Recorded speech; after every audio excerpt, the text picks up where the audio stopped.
ഇനി നമ്മൾ കോഴിക്കോട്ടേക്കാണ് പോകുന്നത്. കോഴിക്കോട് കോൺഗ്രസിനെ അല്ലെങ്കിൽ UDF-നെ സംബന്ധിച്ച വലിയ തലവേദനയാണ് ഈ സ്ഥാനാർത്ഥി നിർണയം എന്ന് പറയുന്നത്. കാരണം കോഴിക്കോടെന്നല്ല, സംസ്ഥാനത്തുടനീളം അത്തരത്തിൽ പ്രശ്നങ്ങളുണ്ടെങ്കിൽ പോലും കോഴിക്കോട്ടെ പ്രശ്നം അവിടെ ഒരു സ്ഥാനാർത്ഥിയെ മേയറാക്കാൻ ഉദ്ദേശിച്ച് തന്നെ ഒരു സ്ഥാനാർത്ഥിയെ നിർത്തുന്നു. അത് സെലിബ്രിറ്റി സ്ഥാനാർത്ഥി തന്നെ. VM വിനു എന്ന സംവിധായകൻ ഒരു സെലിബ്രിറ്റി സ്ഥാനാർത്ഥി തന്നെ കോൺഗ്രസ് സ്ഥാനാർത്ഥിയാക്കുന്നു.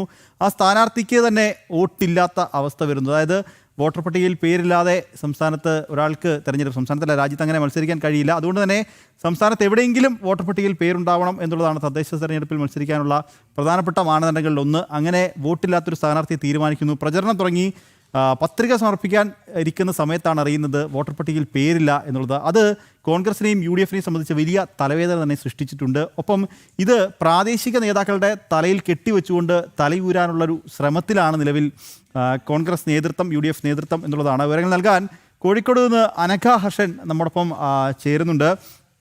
അനഘയിലേക്ക് അനഘ, കോൺഗ്രസിനെ സംബന്ധിച്ച് അല്ലെങ്കിൽ UDF-നെ സംബന്ധിച്ച വലിയൊരു തലവേദന തന്നെയാണ് ഈ VM വിനുവിൻ്റെ സ്ഥാനാർത്ഥിത്വം. കാരണം നിർദ്ദേശിച്ച അല്ലെങ്കിൽ പാർട്ടി തീരുമാനിച്ച സ്ഥാനാർത്ഥിക്ക് തന്നെ വോട്ടില്ലാത്ത അവസ്ഥ വരുന്നു. അവസാനം സ്ഥാനാർത്ഥിയെ പിൻവലിച്ച് മറ്റൊരു സ്ഥാനാർത്ഥി നിർത്തേണ്ട ഒരു സാഹചര്യം ഉണ്ടാവുന്നു അല്ലേ?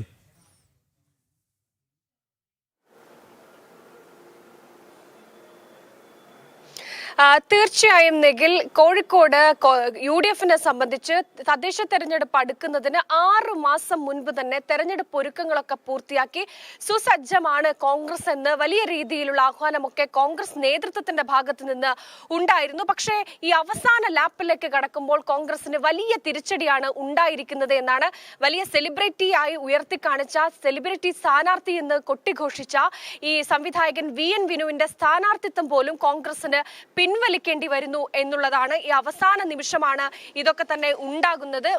നിലവിൽ കല്ലായിലായിരുന്നു ഈ സ്ഥാനാർത്ഥിയെ കോൺഗ്രസ് ഉയർത്തിക്കാണിച്ചത്. നിലവിൽ മറ്റൊരു സ്ഥാനാർത്ഥിയെ UDF കല്ലായിൽ നിയോഗിച്ചിട്ടുണ്ട്. ഇന്നലെയായിരുന്നു സംഭവങ്ങളൊക്കെ തന്നെ ഉണ്ടായിരുന്നത് എന്നതാണ്. എന്തായാലും ഈ VM വിനുവിന്റെ സ്ഥാനാർത്ഥിത്വം അത് പിൻവലിക്കേണ്ടി വന്നത് കോൺഗ്രസ് നേതൃത്വത്തിന് വലിയ തലവേദനയും ക്ഷീണവും സൃഷ്ടിച്ചിരിക്കുകയാണ് എന്നുള്ളതാണ്. അണികൾക്കിടയിൽ പോലും വലിയ അമർഷം ഈ വിഷയത്തിൽ ഉണ്ടാകുന്നുണ്ട്. കാരണം ഇത്ര വലിയ സെലിബ്രിറ്റി സ്ഥാനാർത്ഥിയായി ഒരാളെ ഉയർത്തി കാണിക്കുമ്പോൾ അയാൾക്ക് വോട്ടർ പട്ടികയിൽ വോട്ടുണ്ടോ എന്ന് പരിശോധിക്കാനുള്ള ഒരു സാമാന്യ ബോധം പോലും കോൺഗ്രസ് നേതൃത്വത്തിന് ഇല്ലേ എന്ന് താഴേക്കിടയിലുള്ള കോൺഗ്രസിന്റെ പ്രവർത്തകർ പോലും ചോദിക്കുന്നുണ്ട് എന്നുള്ളത്. അത് വലിയ നാണക്കേടും വലിയ തിരിച്ചടിയിലേക്കും ഒക്കെ തന്നെയാണ് കോൺഗ്രസിനെ കൊണ്ടുപോകുന്നത് എന്നുള്ളതാണ്. ഈ സംഭവവുമായി ബന്ധപ്പെട്ട് കോൺഗ്രസ് DCC പ്രസിഡന്റ് പ്രവീൺ കുമാർ കഴിഞ്ഞ ദിവസം നടത്തിയ വാർത്താ സമ്മേളനത്തിൽ പറഞ്ഞത്, ഇത് ഉദ്യോഗസ്ഥർക്ക് പറ്റിയ അല്ലെങ്കിൽ അവർ ശ്രദ്ധിക്കേണ്ടിയിരുന്നില്ല ഇത്തരത്തിൽ വോട്ടർ പട്ടികയിൽ പേരുള്ള കാര്യം എന്നൊക്കെ പറഞ്ഞുകൊണ്ട് ഈ തങ്ങൾക്ക് സംഭവിച്ച തെറ്റിന്റെ പഴി മുഴുവൻ ഉദ്യോഗസ്ഥർക്ക് മേൽ ചാരി രക്ഷപ്പെടാനുള്ള ശ്രമമായിരുന്നു DCC പ്രസിഡന്റ് നടത്തിയത് എന്നാണ്. മറ്റൊന്ന്, ഈ സംഭവവുമായി ബന്ധപ്പെട്ട് കോൺഗ്രസ് നേതൃത്വത്തിന് ഒന്നാകെ തെറ്റ് സംഭവിച്ചിട്ടുണ്ട്, പിഴവ് സംഭവിച്ചിട്ടുണ്ട്. പക്ഷേ ഇതിന്റെയൊക്കെ പഴി ഈ VM വിനു താമസിക്കുന്നത് മലാപ്പറമ്പിലാണ്. മലാപ്പറമ്പിലെ UDF കൗൺസിലറിലേക്ക് മേൽ പഴി ചാരിക്കൊണ്ട് അദ്ദേഹത്തിനോട് മനഃപൂർവ്വം, അതായത് രാജി, അദ്ദേഹത്തിന്റെ UDF-ൽ നിന്ന് അദ്ദേഹത്തിന്റെ രാജി എഴുതി വാങ്ങിക്കുന്ന രീതിയിലേക്ക് പോലും കോൺഗ്രസ് കടന്നിരിക്കുന്നു. അതായത് ഒരാളിലേക്ക് മാത്രം ഈ തെറ്റിന്റെ പഴി ഒരാളിലേക്ക് മാത്രം ചാർത്താനുള്ള നീക്കമാണ് കോൺഗ്രസ് നേതൃത്വത്തിന്റെ ഭാഗത്ത് നിന്ന് ഉണ്ടായിരിക്കുന്നത് എന്നതാണ്. ഈ കോഴിക്കോട് കോർപ്പറേഷനെ സംബന്ധിച്ച് കഴിഞ്ഞ 46 വർഷമായി ഇടതുപക്ഷമാണ് കോഴിക്കോട് കോർപ്പറേഷൻ ഭരിക്കുന്നത്. പ്രതിപക്ഷത്തായിരുന്നു കോൺഗ്രസിന്റെ സ്ഥാനം.